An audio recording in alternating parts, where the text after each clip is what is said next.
Good afternoon, ladies and gentlemen. Thank you so very much for logging on and joining us this afternoon for the National Training Agency's 10th webinar. I am Dr. Patrice Barris-Searles, Manager of Research, Planning and Development, and it is my pleasure to serve as the moderator for this afternoon's session. This installment is part of the NTA's ongoing webinar series aimed at informing stakeholders on the developments in the technical and vocational education and training arena. As well as it serves to share information and insights that can be beneficial to capacity building and the strengthening of the national skills development system. As the organization with responsibility for coordinating all things TVET in Trinidad and Tobago, and as the home of the Trinidad and Tobago's first Univoc Center, the NTA continues to contribute to the improvement of the quality and relevance of TVET through close collaboration with experts and stakeholders. Today's topic, giving back through TVET, is therefore a significant discussion, as it allows the NTA to elevate the conversation beyond a dialogue on what we do as a craft, and instead to speak to why we do our craft.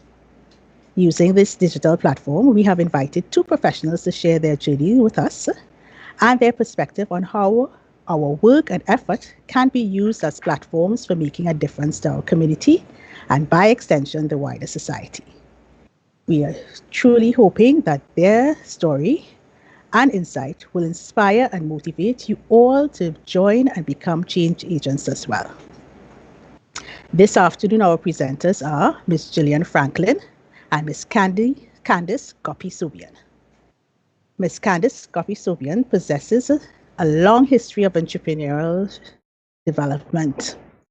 Although she possesses academic qualifications in international relations, culture and event productions are where her passion lies. Through her company, Candy Coated Experiences, Ms. Guppy Sobion seeks to delight and touch the heart of her customers. Ms. Jillian Franklyn is the holder of a first-class degree in dance and cultural studies. She's a dancer, choreographer, part-time lecturer, and founder of JJ Exclusive Dance Project. She has served on the Tobago Heritage Festival Committee and the Windward Carnival Development Committee for over a decade. Ms. Franklyn has worked extensively with non-profit organizations, schools, and communities across the island, promoting, educating, and preserving Tobago's cultural heritage. Ladies and gentlemen, please join me in welcoming Ms. Franklyn and Ms. Guppy Sobion to join us this afternoon. Ladies, thank you so very much for joining us, and we look forward to your presentation. I would like now to now invite Ms. Sobion to make her presentation, and as soon as she finishes, Ms. Franklyn will present her material. Ms. Sobion. Okay. Thank you very much, Ms. Searles, Dr. Searles. Let me start by saying thank you for the opportunity to have input in this forum. As someone who exists and operates under the technical and vocational framework in the creative industry of tourism and hospitality, it gives me great joy to share my story of how and why I started in this industry.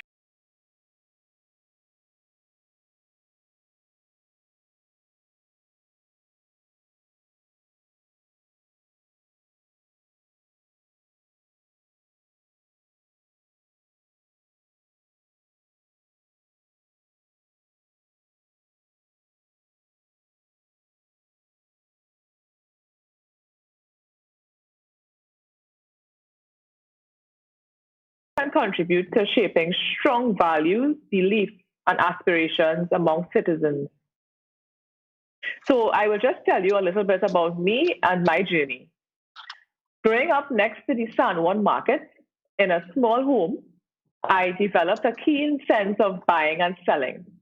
And that is where my entrepreneurial spirit developed. One summer, we took a family trip to the United States. And from that point on, I knew I wanted to see the world. And I had to find a way to make that dream a reality. Is everything okay with the sound? It is perfect. Thank you. Okay. So, out of a need to feed my dreams came ideas. From that young age, I subscribed to the NTA's vision of innovation and refined my abilities as a creative problem solver. When I was about 10 years old, I started buying and selling lollies. I love ice cream, and my family and friends who lived around me also liked ice cream. I knew where the ice cream factory was, and I had some savings. So I decided to supply the demand, and God guided me to where my path would eventually lead. At secondary school, my business pursuits continued with me selling snacks along the way. I also joined the debating club, and it was there that I felt the need to have an impact and bring about some change in our society. I eventually moved on to university, and it was while there my friends wanted to attend a party and they needed transport to get there. For me, being an entrepreneur took the form of identifying a need and finding the means to supply it with the hopeful goal of turning a profit. I ensured they had a good time so they would come back. This was my plan in developing a good business acumen. Ensuring that people have a good experience while using your product or service leads to greater impact and influence of your customer base. Fast forward to 2010, and candy coated events began with the coordination of birthday, bachelorette, and anniversary parties. In 2012, we went into the carnival industry, creating unique offerings from bus excursions to offshore gatherings. In 2016, Candy Coated introduced another type of experience, travel planning. Travel, planning international group travel experiences to India, South Africa, Tanzania, Bali, and Israel, extending our reach beyond the Caribbean. From organizing get togethers to orchestrating travel plans for friends, using culture with planning skills helps to start, build, and grow the candy coated experience into what it is today. I wanted to be an entrepreneur, to be my own boss. I wanted to make my own money and be responsible for my own time. As an entrepreneur, it is quite easy to be distracted by the money and to lose focus on your purpose and dreams. It came to the point where I needed to choose. The money was not enough to satisfy me spiritually, emotionally, and mentally. My philosophy shifted from what I could do to enrich myself to how I could benefit and impact others in a meaningful way. Divine guidance helped me to realize that we need to use things for the purpose they were made for and to make conscious decisions. We made the decision to cancel our carnival events held during the Lenten period because Trinidad and Tobago Carnival historically and culturally ends on Carnival Tuesday. It was in us honoring that season that we were able to find greater balance in our business and in our lives. I remember one of my first carnival encounters at age 12 or so. At a traditional Juve celebration with my parents, a man walking towards me grabbed me in a sexual manner. His justification for this was, it's carnival, as if to say anything goes. But growing up, I experienced carnival in its truest form, from Juve to Old Mass to singing calypso in secondary school. So I knew that that encounter was not what carnival was supposed to be. It was more than that. Our Caribbean culture need not be depreciated to a wine and a jam and a grab where you can.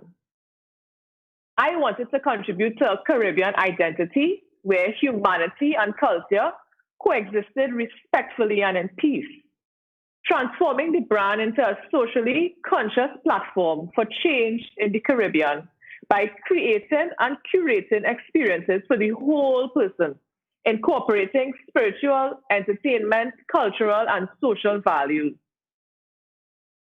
We approach 2020 with a new perspective, shaping the brand into a socially conscious and responsible movement for growth, using connection, community, and culture as our watchwords. We combine the elements of events and travel into candy coated experiences to promote positivity and growth in Trinidad and Tobago and the wider Caribbean. As a result of my personal spiritual journey, I understood that as humans, we cannot live on one thing alone. We are meant for diversity, variety. We must have an open mind to try new things and new experiences, and be open to meeting new people along the way in a variety of experiences. I could no longer survive on Carnival. I needed to spread my wings and expand my reach of impact to beyond the borders of the FET, taking the Caribbean diaspora to learn from the world. These experiences are all around us, and I was ready to have an impact with my company in a more meaningful way. Through our travel and event experiences, our focus is to learn how to be content by visiting places around the world and right here in Trinidad and Tobago to see how others live, in some cases with a lot less resources than we have. To be appreciative of our history, especially as Caribbean people, and how our lives have been shaped by the world. To encourage a deep sense of understanding of the local culture wherever we go. To learn the importance of helping others through volunteer and charity, creating a space for meaningful conversations, helping our customers to become better versions of themselves. We do this by making conscious decisions to create a space for positive experiences, redefining what is traditionally considered to be fun in the entertainment market, making it a space for growth. Be yourself. To pivot and retain the influence in the market, it is important to remain authentic. The best approach is to build a true following by offering what you can. Be honest with yourself about how much you can realistically deliver and deliver it. I show my loyalty to my customers through consistent customer service, and in turn, they remain loyal to the values of Candy Coated. Be unique. It should be our goal to find our talents and to use them for the greater good. When customers connect to a brand that upholds their same values, it leads to a deeper relationship between the customer and the company. This relationship leads to loyalty, advocacy, and the ideal platform for a greater impact on our society. Be consistent. Your customers will listen to you because they trust you, and you will have an impact and reach far beyond the services you offer. You will convince persons to buy into your product or service and believe in your message. To build a company that could impact the people around us, we had to change our perspective on entertainment. We believe by adding value with our talents, we can bring a positive influence to the lives of those we encounter. As we developed the business and ourselves, we became aware of other forms of experiences, such as travel, food, culture, and retreat that can bring upliftment and empowerment to the Caribbean woman and the environment, leaving our customers with a life-changing experience. We are from a small island, but big dreams, and we want to change the world. Managing experiences took on a new meaning. We decided to shape our events and travels as experiences that will touch your soul and teach you something new. We love spending our time, money, and energy wisely and encouraging others to do the same by giving people access to a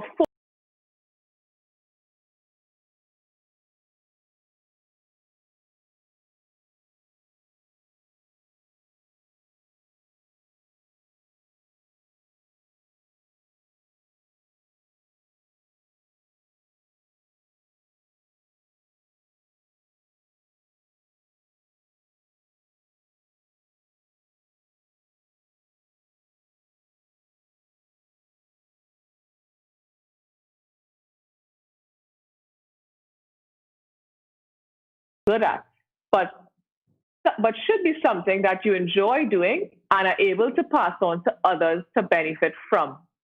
Our company's growth has created opportunities to not only impact our customers, but other generations of entrepreneurs, both young and old, through mentorship programs and symposiums such as this one. Sharing of knowledge is worthwhile. When you share, you gain. We are as successful as the environment we contribute to, and building up those around you is one way to improve your own environment. Through my story, I have encouraged others to reach for their dreams despite their beginnings or their failures. Sharing is a sure way to win at life. Together, we can make a better world for us to live in. We have to be the change we want to see. To provide balance to the world, we have to find balance within ourselves and our outreach. Candy Coated promotes a balanced lifestyle, guided by love and fueled by faith. Our experiences are designed with the customer at heart to inspire and empower conscious body, mind, and soul living by providing a holistic approach to enjoyment for the entire person. Lifestyle building, working, dreaming, believing, doing, motivation to get it done, to get through life, daily inspiration. If you are in the mood to see the world, have a good time, eat a good meal, or have a dream you want to achieve, creating a sustainable world through transformative cultural experiences is what we do. Like the National Training Agency, we believe that those with an enterprising spirit who are willing to challenge conventional thinking can contribute to sustainable economic and social development. Thank you very much for listening.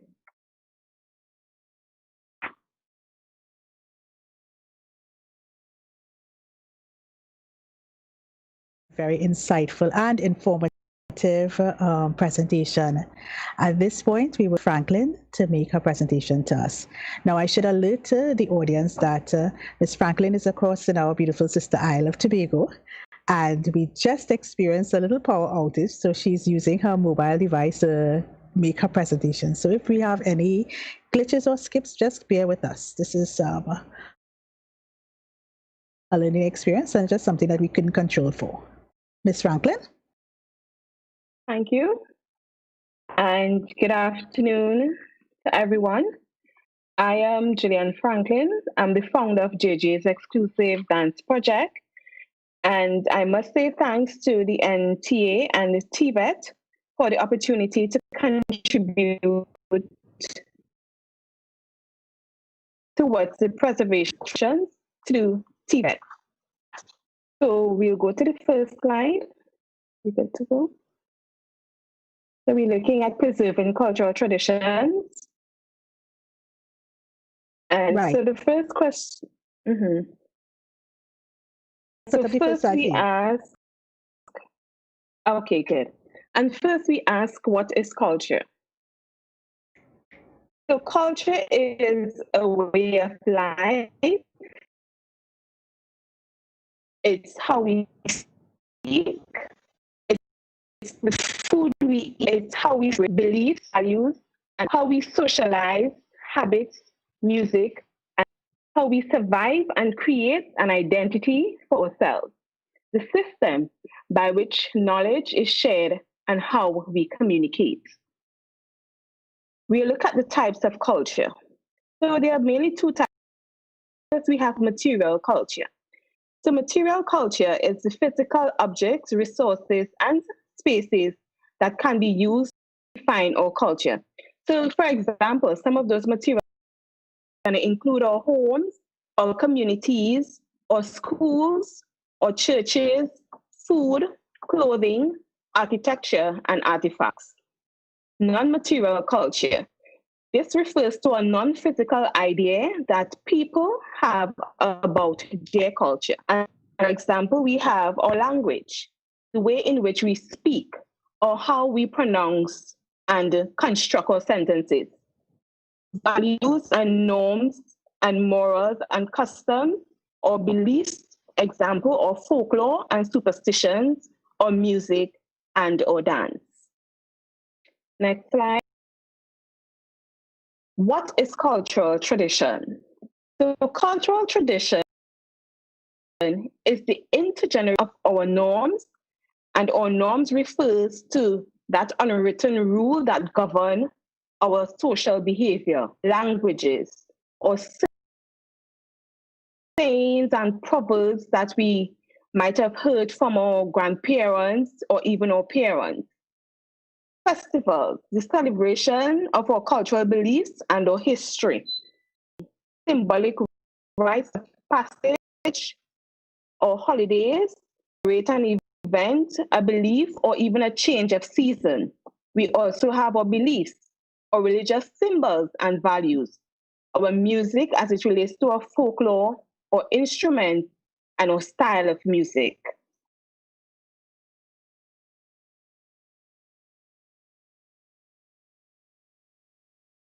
Am I still on? Yes, you are. Okay, because I just regained power, so I wanted to ensure that the switch didn't increase. No, we are still with you. It's a break in transmission. Right. So the audio, just give it a little issue, but we're good. We're good? Okay. So we look at our next slide, which is the importance of cultural preservation. Why should we preserve our culture? So it's high in value and it's unique.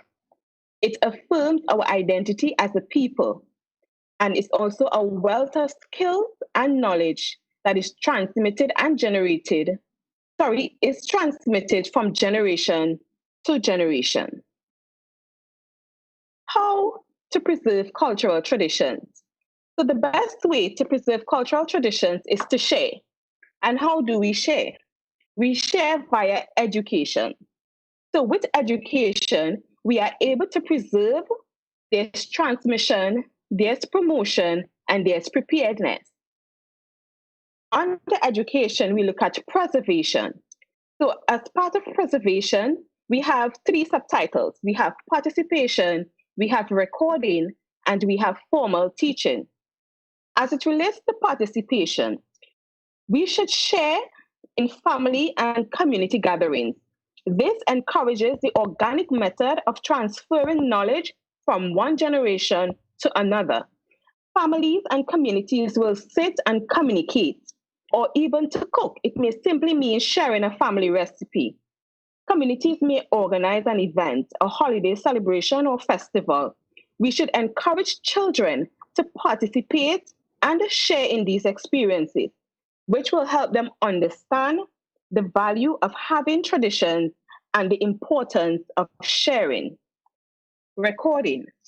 Through the TVET, TVET can assist in developing skills in recording, archiving, and documenting information for research purpose formal teaching. TVET targets rural communities, providing programs towards skills enhancement and certification as craftsmen and a technician in areas such as handicraft, performance, cultural work, dance, music, dramatic productions, etc.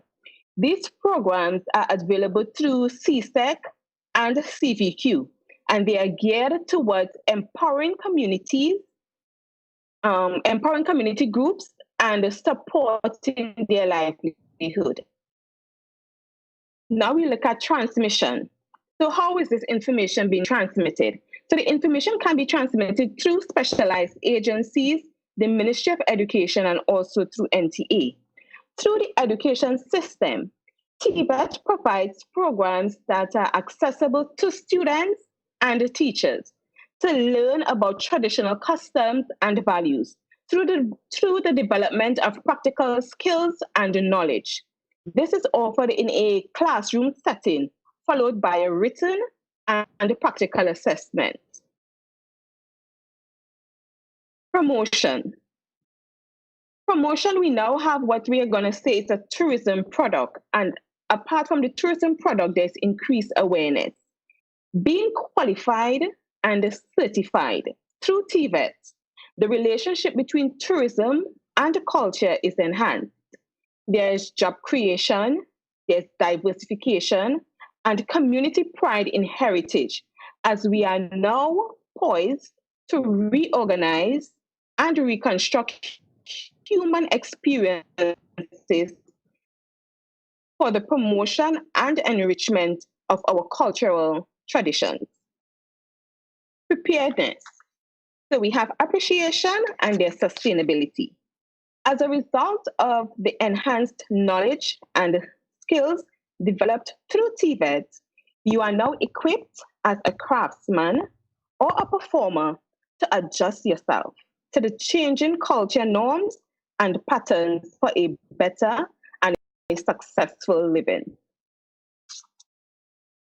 Thank you. I'm Jillian Franklyn.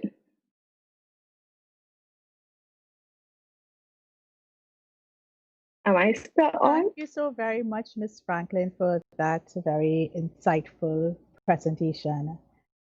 So this is where we will a question and answer dialogue. Yes. So both of you would have given different perspectives. Yeah. Ms. Franklyn, you would have provided some insight in terms of how the education system can support the cultural preservation and cultural heritage of the islands. And Ms. Sobion, you would have spoken to the conscious decisions that you take daily in your business to make a difference. One of our first questions is, what do you say to persons who would want to challenge that in Trinidad and Tobago we give lip service to cultural preservation and the appreciation of culture, and persons are not really or necessarily interested in maintaining that legacy, right? What would you say to that kind of thinking? I'll start with Ms. Franklyn.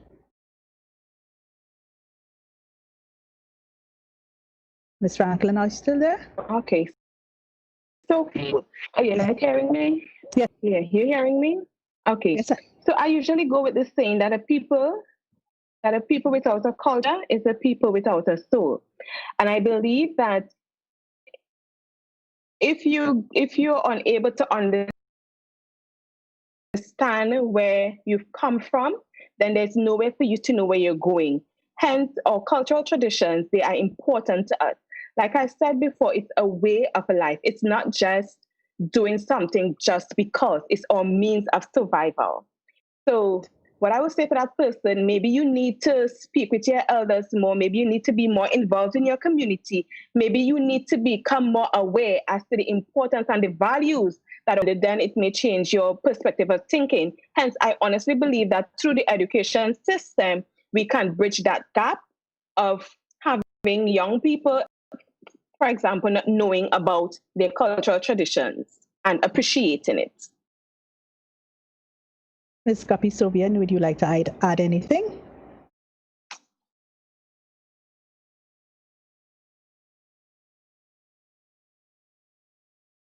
We are not hearing you. I'm not sure if it is mic is muted. I'm sorry.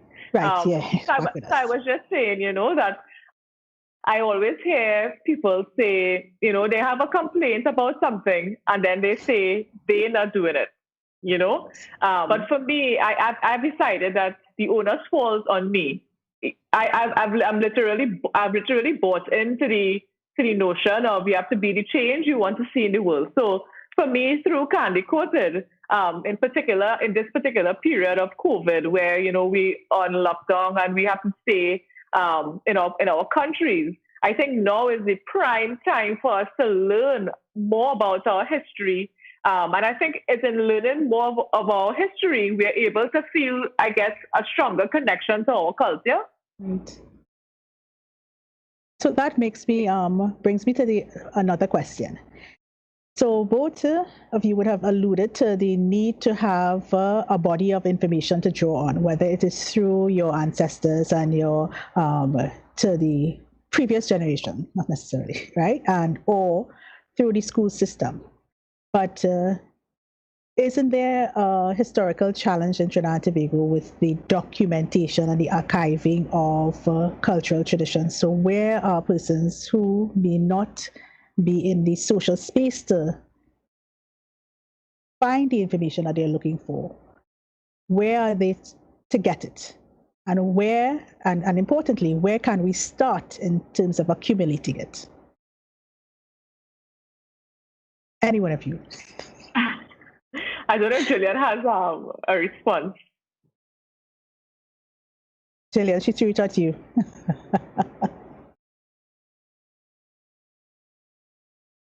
I'm seeing Miss. Have we lost her? Yeah, good.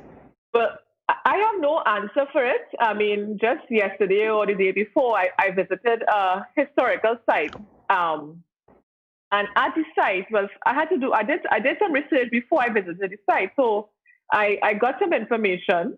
But when I visited the site, there was a sign there with a little bit of contradictory information.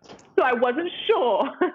I wasn't sure which of it was, and at that point, I just kind of had to take it for what it was, and hope that the history puzzle pieces fit together as they can, Eventually. But that is a problem, and I guess what Jillian was alluding to in terms of not taking our culture seriously. I think once we start as a people to take our culture more seriously, then I think it will have placed a greater emphasis on strengthening the history, the recording of history, So but at this point, I have no answer for that. Fair enough. So the question then is, it is a matter, therefore, of aptitude and passion meshing and merging with opportunity in terms of this contribution, right? And now that you are looking back, or you're chronicling your experience in the cultural field, what do you think has played a greater role for you? Your aptitude and the things that you were good at, or the opportunities that had presented themselves along the way?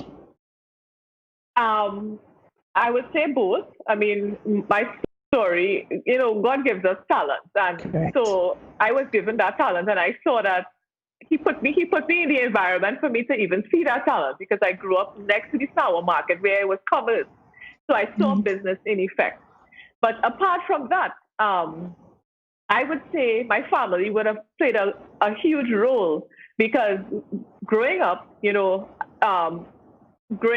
San Juan, there was carnival related activities happening in San Juan. But my family as well, they placed emphasis on taking part in our culture. So on Carnival Tuesday, they would take us to the savannah to watch mass. Back then, it was Peter Minshall and Barbarossa. So we saw true mass. We'd cook our pilau and have those kind of family gatherings and outings. But in terms of the culture, one of my stories in terms of Carnival has to do with my parents taking us to Juve, traditional Juve on Independence Square. And I think without those experiences, now they were taking myself and my brother, but my brother did not go in this direction, right? So it just so happened that I went in this direction. But if I did not have that upbringing and that level of involvement in the culture from such a young age, I don't think it would have been as strong and instilled in me at this point. So I have to say it's my journey, as well as what I was given, what I was born with. Okay, thank you for that. One of our listeners wanted to know, outside of your family, has anyone served as a true and strong mentor for you on this journey? Someone you could bounce off the ideas and help you. I would have to say my husband on this particular journey. He has been a rock for me. Because I got into the business before I met him. But when I met him, of course, our journeys took a different shape, because we lent and we borrowed from each other, and we supported each other. So there were times when I needed to change direction, and he was there for me, guiding me along the way, because he's in the business of events, carnival events, right? And he has been in it for a very long time. So, sometimes when I would want to quit, he would tell me, you have to do an event 3 times before you decide whether you're gonna quit or you're gonna keep going, And so I think he would be the one that mentored me in terms of business. But in relation to the story that I've told today, in terms of me making more conscious decisions, and transitioning my brand into a more conscious direction, I think I would have to say that the mentorship that I would have needed to make such a decision came from a spiritual background and a spiritual side, because like I said, as an entrepreneur, we focus on returning a profit. So it's really difficult, a challenge to shift your direction away from the money to follow your passion. And to do that, you need faith. Right. You really need faith to go into that unknown. Do you find yourself having to, because you've made mention of being your authentic self, having a centering platform, do you find yourself having to be very clear about your philosophy, your values, as you navigate this space? For myself, I mean, for myself, I need to be clear about my philosophy and my values, because, being in an entrepreneurial field and following your dreams, those things is a really hard balance. And for me, there were different steps on the journey and twists and turns where I needed to always remember and go back to what Candace wants, what Candace believes in, and stay true to who that person was before I decided, going forward. Because I came to the point where I knew that I wanted to have an impact, and the only way I could have an impact was to be the real me. Right. So I had to stay focused on, that philosophy of serving others rather than serving myself, at every turn. And still, I constantly have to make that decision and to go back to that sort of staying true to my philosophy and my beliefs. You made a mention of that we in Trinidad and Tobago tend to have big dreams. We're a little island, but we have big dreams. So one question is that desire for the big dream or the big impact also deterrent for persons making contributions to change the society around them? They are looking for, if I could paraphrase it better, they are looking for big wins. And right. Because they want to make an impact and not necessarily making these small incremental moves that will eventually get us there.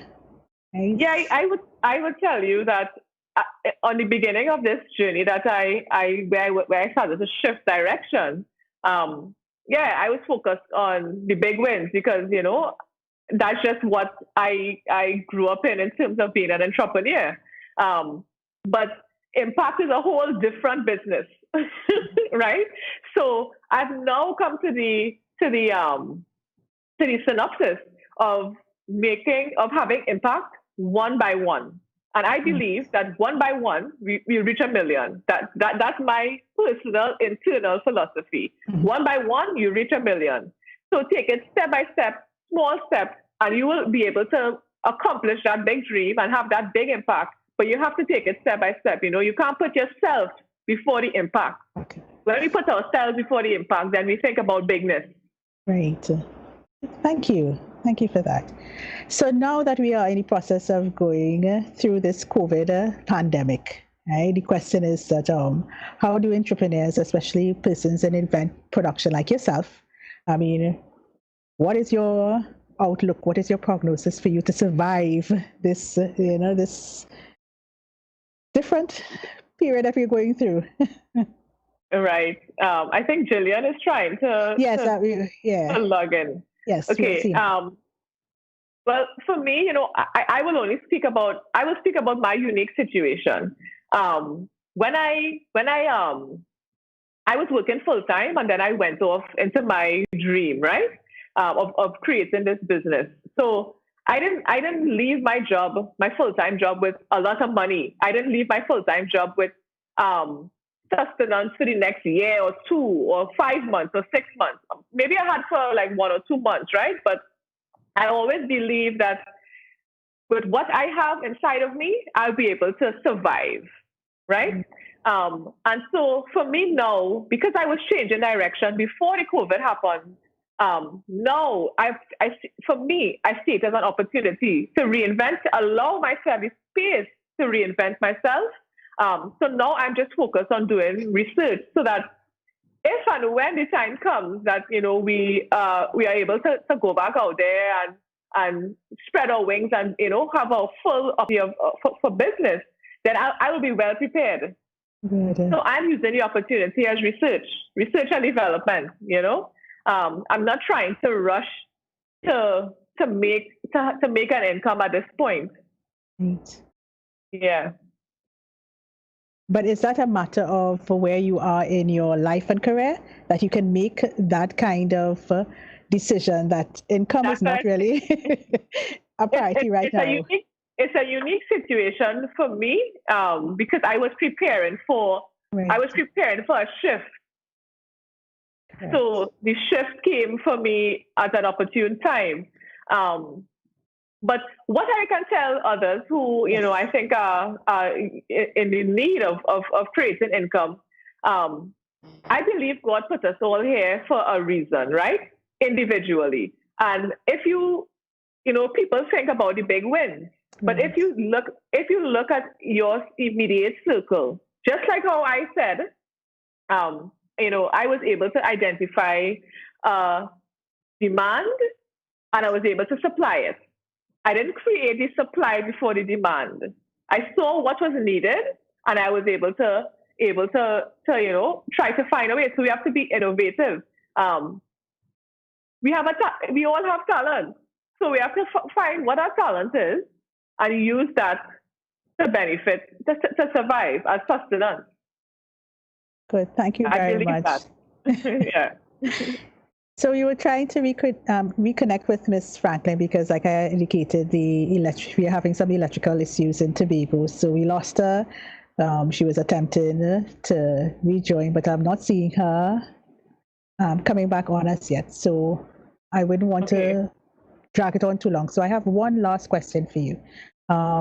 In terms of, in hindsight, now that you've experience all these things, looking back, and in your experience, what are some of the things that can be done at a community and government level to support change agents, to support taking the conversation further in any domain, any social domain? I would say a listening ear. What I realized with this past election period is I think people have views that they would like to share, but they have no outlet to share it. They feel as if no one is listening. And for me, along my journey as well, I wouldn't have started this way, but I've now come to the conclusion of, we have to have conversation because as an entrepreneur, you like to hold your information to yourself because you feel as if competition. You share that right, competition. But now I'm in the business of if I share, I grow. So I share. And that comes in conversation too. We can't assume that we have all the answers. We have to have conversations with others to be able to really come to, the right blend of what it is we're looking for. So for me, I would say greater conversations, more conversations between stakeholders and leaders. Right. And I think that's it. We just need to start there. If the leaders hear some of the ideas, they will take it into consideration. We don't have to jump to the big win of what they're going to do with it. Mm-hmm. We just need to start with conversation, But I'm segueing as well on a comment that you had made earlier in terms of it's about building a relationship with your customer, with your clients, right? This is benchmark on a level of trust as well. Yeah. You mean so for me the trust came from the ability, because I'm in business, right? So as an entrepreneur, the trust came from me being honest about what I was offering. So the money came second to me. Providing the supplying the need was the first and foremost thing. And once I focused on that, I think I was able to supply the need rather than try to make as much money as possible off the need. Because if we try to go and make as much money as possible, we start diminishing what we give to our customer. You know? So for me, it was just building that trust by consistent, just being yourself consistently, you know, as an individual. If you try to be more than you are, you'll find yourself in a space of limbo all the time. You'll never be happy, you know? Fair enough. Yeah. Candace, thank you so very much for taking the time to have this conversation with us. It's so unfortunate that technology was against us and Jillian had to go. But ladies and gentlemen, that brings us to the end of our question and answer session and the end of this afternoon's webinar. We want to thank you for joining us and participating and listening. As is our norm, the recording of this presentation, this webinar will be available on our YouTube channel soon. And we hope that you encourage others to look at it, to interrogate it and think about it. We hope that we have inspired you.